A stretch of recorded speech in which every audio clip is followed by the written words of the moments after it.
Kako se?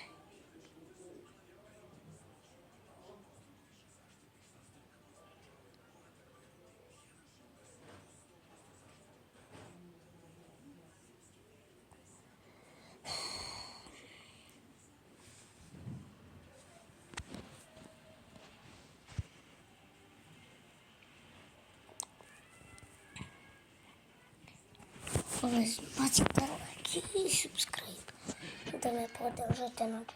Molim vas. Toliko sam tužan.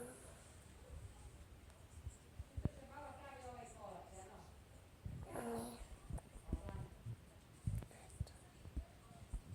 morate da bacite like. Ovdje ću. Vratit ću opet. Ali, bacite like i subscribe. Tako da, eto, čao.